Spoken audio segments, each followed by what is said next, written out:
So in this latest chapter of One Piece, we clearly saw the resolve of the parents and the families of Elbaf and how tight everybody's bond is at the end of the day. And hear me out until the end of the video because there's a lot of information to unfold. So don't forget to like this video, subscribe to the channel, and comment down below which devil do you think is gonna fall the first? Summers, Gunko, or Killingham? Let me know. So the parents of Elbaf have a resolve that's going beyond anybody's imagination. In the last chapter of One Piece, as we saw, basically all of the kids were walking to their death, and they did not have no way of escaping it because two devil fruit powers were used on them. At the same time, they had the devil fruit power of Summers, of the thorn fruit, so they basically had thorns all over them and they couldn't get away from it. Even if you try to hold them, basically the thorn will hurt you and hurt the kid at the same time. And at the same time, they also had another devil fruit power, the devil fruit power of Gunko, that was working on them. And the devil fruit power, just as a reminder, is the arrow fruit. So if she makes an arrow going this way, you gotta walk this way. If she makes an arrow going this way, you gotta walk this way. If you're making an arrow this way, you get me, you know? So she's making an arrow for the kids to go towards the ship that will take them as hostages towards Marijua. And they can use those kids as leverage against Elbaf so that Elbaf doesn't retaliate and Elbaf becomes the slaves of the world government and Emo per se. And so from that perspective, literally the kids now is the key to everything that's being played. And the kids, just like I said, are walking to their death. And in that walk, they are literally recounting everything that happened in the past. They're having like a flashback within themselves and they're thinking about the bad behaviors that they had with their parents and everything. And now they are starting to think that from those bad behaviors and the fact that they did not listen to their parents and stuff like that is the fact that will actually make them die, basically. And that's what they think that by being bad kids and everything that they deserve to die. But that's not the case. The parents have always loved their kids unconditionally. And I'm also talking about the rest of the families, the rest of the extended families and all of that. For example, you've got even Bjorn with his brother that came through with him, and he literally came out asking for nothing. He already knew he was going to his death, but he preferred to save or help his brother Bjorn better than anything, so there was no questions asked.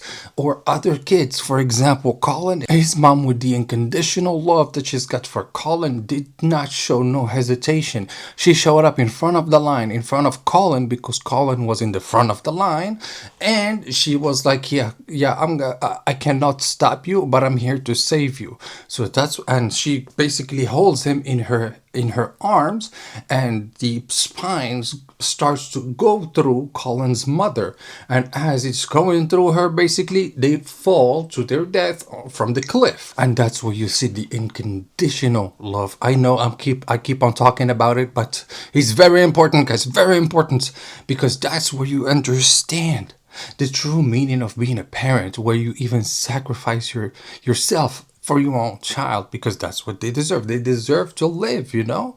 And that's what we see in the latest chapter of One Piece, and that's why I wanted to talk about the parents or the families of One Piece in Elbaf and how important it is actually in Elbaf and for the whole story, basically, because that is also here to teach us one very big crucial lesson, that love will top it all at the end of the day.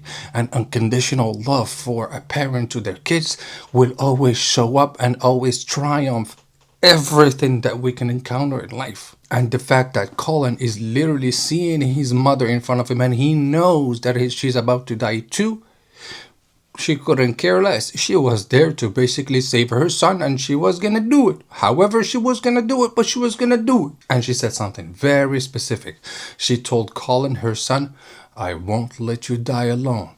In her arms, as they're jumping from the cliff, basically, because of the arrow fruit.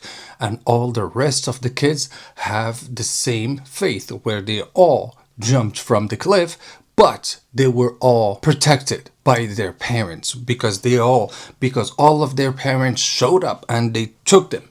They say they kind of like, you will not go alone. We will go together and I will save you up until the end. Even at the end of the line, you had Johanna that does not have no parents because she said so. She said, I don't have no parents, so I don't have no one to care about me. So, screw it. But even her, and Ange showed up for her. Ange, that's the teacher, aka the librarian and everything. And that shows you that they care about the kids that they're teaching and that they're encountering and everything.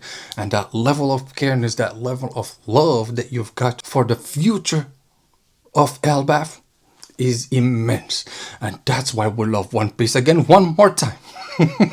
And then, okay, thank God, by the end they did not die because they all got saved by Loki and Luffy at the same time. So thank God, from there. But through it all, the parents of Elbaf or the families of Elbaf will never abandon their future. They will always fight through thick and thin because they love their families and they will do everything for them. And that's what Elbaf stands for. And on that note, guys, if you've got families, if you got brothers, sisters, mothers, fathers, whoever you got that's meaningful to you, go to them today. Tell them, hey, I love you. And on that note, guys, don't forget to like this video, subscribe to the channel, and your boy is gonna see you on the next one. Yeah.